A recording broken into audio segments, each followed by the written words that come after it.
Hello, അപ്പോൾ ഇന്ന് നമ്മൾ ചെയ്യാൻ പോകുന്നത് എന്താണെന്ന് വെച്ച് കഴിഞ്ഞാൽ ഞാനൊരു ആനിമേ ക്യാരക്ടേഴ്സിനെയോ ഇല്ലെങ്കിൽ ഒരു ഫുട്ബോൾ പ്ലേയേഴ്സിനെ ആരെങ്കിലുമൊക്കെ വരക്കാമെന്ന് കരുതി നിൽക്കുകയാണ്. അപ്പോഴാണ്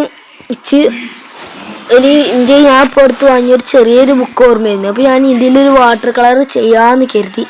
അപ്പോൾ നമുക്കൊന്ന് വാട്ടർ കളർ ചെയ്ത് നോക്കട്ടോ. പിന്നെ ഞാൻ വാട്ടർ കളറിൽ വലിയ പുലിയൊന്നുമല്ല, എക്സ്പേർട്ടൊന്നുമല്ല. അപ്പോൾ നിങ്ങൾ ഇഷ്ടപ്പെട്ടാൽ ലൈക്കും സബ്സ്ക്രൈബും ചെയ്യാം കേട്ടോ. അപ്പോൾ ഈ വാട്ടർ കളേഴ്സ് ചെയ്യുമ്പോൾ ഫസ്റ്റ് തന്നെ നമ്മൾ വരക്കുന്ന വര ഒരു ലൈറ്റ് ആയിരിക്കണം. ഇല്ലെങ്കിൽ വാട്ടർ കളർ ചെയ്യുമ്പോൾ അതിൻ്റെ മേലെ ഇങ്ങനെ തെളിഞ്ഞു വരും. പിന്നെ ചില സ്ഥലത്ത് ഞാൻ ചെയ്ത അശ്രദ്ധകൾ മൂലം ചില സ്ഥലം കുളമായിട്ടുണ്ട്. അതൊക്കെ ഒന്ന് ക്ഷമിച്ചു തരിക. അപ്പോൾ നേരെ വീഡിയോയിലേക്ക് കിടക്കാം. ഫസ്റ്റ് തന്നെ നമ്മൾ നടുക്ക് കൂടെ ഒരു വര ചെയ്ത്, ഈ ഒരു വരയായിരിക്കും ഏറ്റവും ബേസ് ആയിട്ടുള്ള വര കേട്ടോ.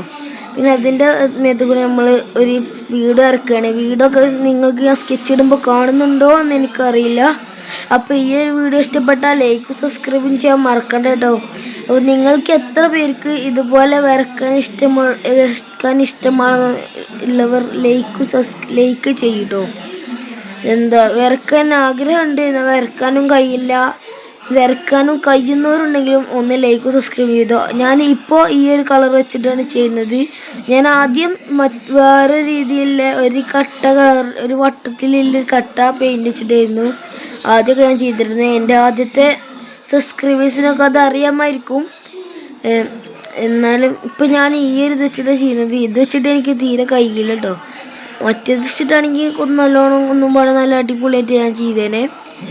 കാരണം അതുകൊണ്ട് എനിക്ക് എന്താണെന്നറിയില്ല, ഒരു സിമ്പിളായിട്ടുള്ളൊരു ഫീലാണ്. ഇത് കുറച്ച് ടാസ്കിലുമായി എനിക്ക് തോന്നുന്നുണ്ട് കേട്ടോ. പിന്നെ ഞാൻ ഈ കളേഴ്സ് ഇങ്ങനെ എടുക്കുമ്പോൾ ഇങ്ങനെ മാറിപ്പോണ മാതിരിയൊക്കെ തോന്നുന്നുണ്ട്. അതാണ്. അപ്പോൾ ഇതാണപ്പോൾ നമ്മുടെ ഇതിൻ്റെ ഫൈനൽ ഔട്ട്പുട്ട്. ഇഷ്ടപ്പെട്ട ലൈക്ക് ചെയ്യാം കേട്ടോ.